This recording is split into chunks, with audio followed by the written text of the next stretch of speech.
Hello students, welcome back to my channel. Student, इस video में मैं आपको 12th हिंदी की एक बहुत ही महत्वपूर्ण कहानी सुनाने वाला हूं, जिसका नाम है पंचलाइट कहानी।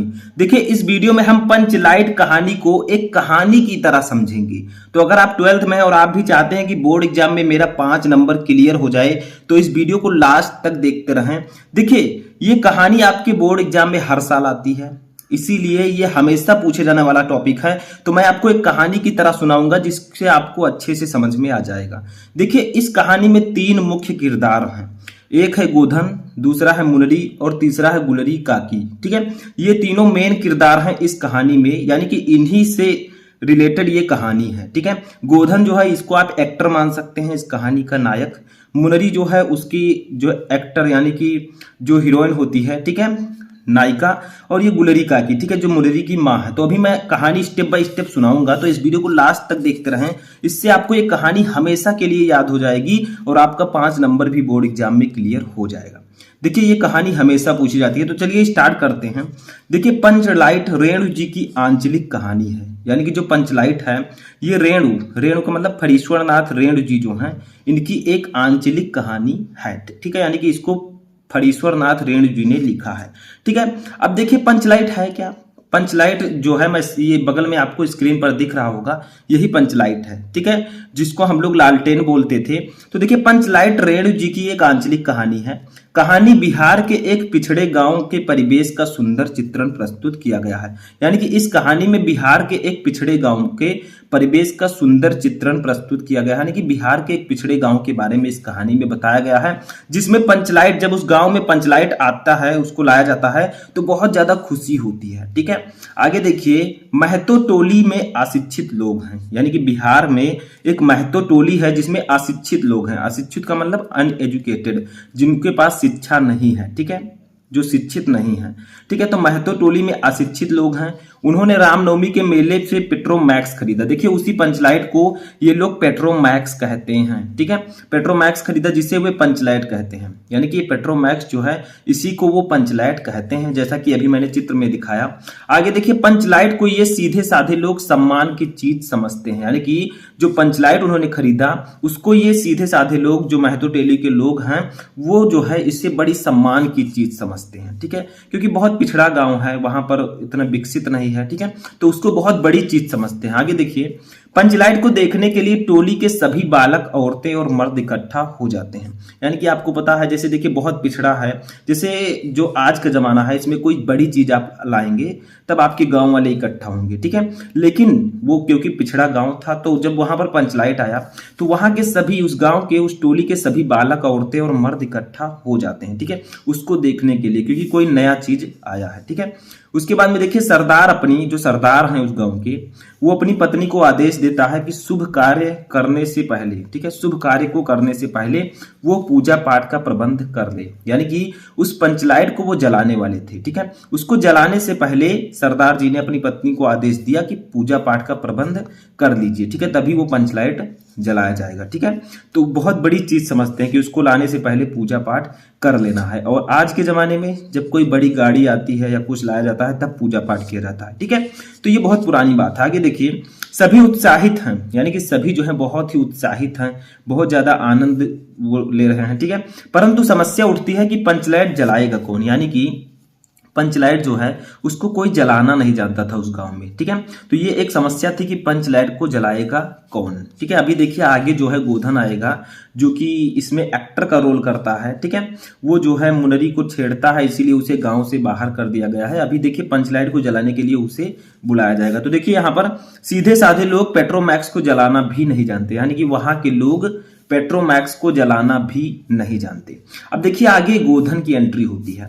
इस टोली में गोधन नाम का एक युवक है, यानी कि इसी टोली में गोधन नाम का एक युवक है।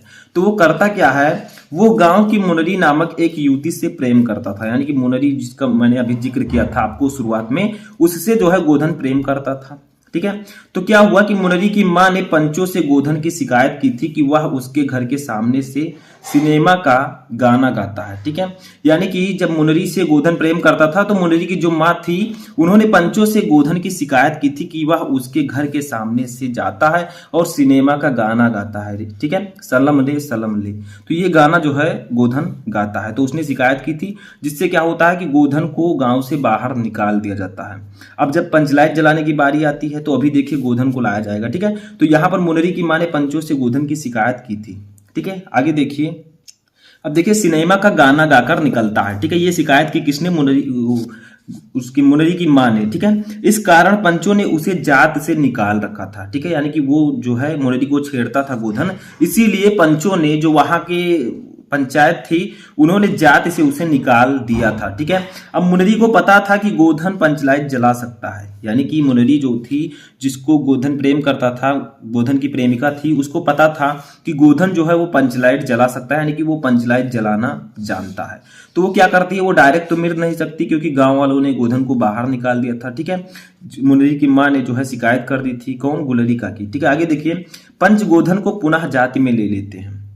देखिए जब यह बात पंचों तक पहुंचती है, देखिए वह चतुराई से यह बात पंचों तक पहुंचा देती है, यानी कि जो मुनरी है वो पंचों तक यह बात पहुंचा देती है कि गोधन जो है वो पंचलाइट जलाना जानता है। ठीक है, तो क्या होता है कि पंच गोधन को पुनः जाति में वापस ले लेते हैं, यानी कि और कोई पंचलाइट जला नहीं सकता था, सिर्फ गोधन जला सकता था। तो क्या करना पड़ता है, उन्हें मजबूरन गोधन को अपनी जाति में लेना पड़ता है और अपने गांव में उसे पुनः लाना पड़ता है। क्यों? क्योंकि ये जो अन्य गांव वाले लोग थे वो उनका मजाक उड़ाते थे कि पंचलाइट तो आ गया लेकिन इसे जलाएगा कौन। ठीक है, तो वो अपनी इज्जत बचाने के लिए वो जो है गोधन को अपनी जाति में ले लेते हैं। आगे देखिए, वह पंचलाइट को जला देता है। बाद में क्या होता है, गोधन पंचलाइट को जला देता है। मुनरी की माँ जो है गुलरी काकी जो है वो प्रसन्न होकर गोधन को शाम के भोजन का निमंत्रण देती है। यानी कि जो मुनरी की माँ थी गुलरी काकी, वो जिसने उसकी शिकायत की थी, ठीक है, वो खुद जब वो पंचलाइट जला देता है तो उसको शाम को भोजन का निमंत्रण देती है, यानी कि डिनर के लिए इनवाइट करती है। ठीक है, आगे देखिए। पंच भी अति उत्साहित होकर गोधन को कह देते हैं, तुम्हारा सात खून माफ, खूब गाओ सलीमा का गाना। यानी कि जो पंच हैं, ठीक है, जो पंचायत है, वो भी गोधन को अपनी जात में वापस लेकर कहते हैं कि तुम्हारा सात खून माफ, खूब गाओ सलीमा का गाना, यानी कि गुलरी काकी के घर के सामने से जाकर गाना गाओ, कोई दिक्कत नहीं है। ठीक है, क्योंकि उन्होंने उनकी इज्जत बचाई। आगे देखिए। पंचलाइट की रोशनी में लोग भजन कीर्तन करते हैं तथा उत्सव मनाते हैं, यानी कि जब रात को पंचलाइट जलाया जाता है तब लोग भजन कीर्तन करते हैं और उत्सव मनाते हैं। ठीक है, अब देखिए कहानी है क्या, कहानी का कथानक सजीव है, यानी कि ये ओरिजिनल कहानी है।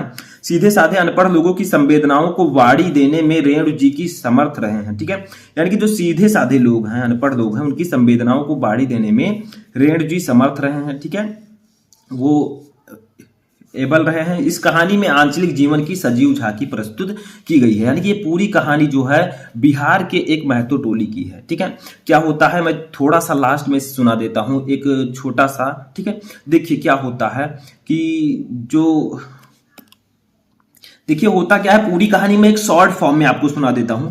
देखिए पंचलाइट जो है महतो टोली में अशिक्षित लोग हैं, ठीक है, जो कि बिहार का एक पिछड़ा गांव है, इसमें अशिक्षित लोग हैं। उन्होंने रामनवमी के दिन पेट्रोमैक्स खरीदा, यानी कि पंचलाइट खरीदा। अब पंचलाइट उस गांव में कोई जलाना नहीं जानता था। ठीक है, सिर्फ एक युवक था गोधन, वही पंचलाइट जलाना जानता था। लेकिन गोधन जो है वो मुनरी के घर के सामने से जाकर सलीमा का गाना गाता था। ठीक है, तो इसीलिए मुनरी की माँ जो थी गुलरी काकी, उन्होंने पंचों से शिकायत की थी, जिससे पंचों ने गोधन को अपने गांव से बाहर निकाल दिया था, अपनी जात से बाहर निकाल दिया था। ठीक है, लेकिन जब पंचलाइट आई तो उसको जलाने की बारी आई तो उसको सिर्फ गोधन जलाना जानता था। तो अपनी इज्जत बचाने के लिए, क्योंकि दूसरे गांव के लिए उस गांव का मजाक उड़ाते थे, ठीक है, कि तुमने पंचलाइट तो लाया लेकिन जलाना कोई नहीं जानता, तो अपनी इज्जत बचाने के लिए पंच जो है वो गोधन को अपनी जात में ले लेते हैं और अपने गांव में लाते हैं। ठीक है, और पंचलाइट गोधन जला देता है, जिससे मुनरी की जो माँ है गुलरी काकी, वो गोधन को डिनर के लिए इनवाइट करती हैं। ठीक है, और पंच भी कह देते हैं कि तुम्हारा साथ खून माफ, खूब गाओ सलीमा का गाना। और यहीं पर ये कहानी एंड होती है। तो आई होप कि आपको ये पूरी कहानी अच्छे से समझ में आ चुकी होगी। वीडियो अगर समझ में आया हो, कहानी समझ में आई तो इस वीडियो को ज़्यादा से ज़्यादा लाइक करें। और भी किसी कहानी या किसी टॉपिक पर वीडियो चाहिए तो कमेंट बॉक्स में बताएं।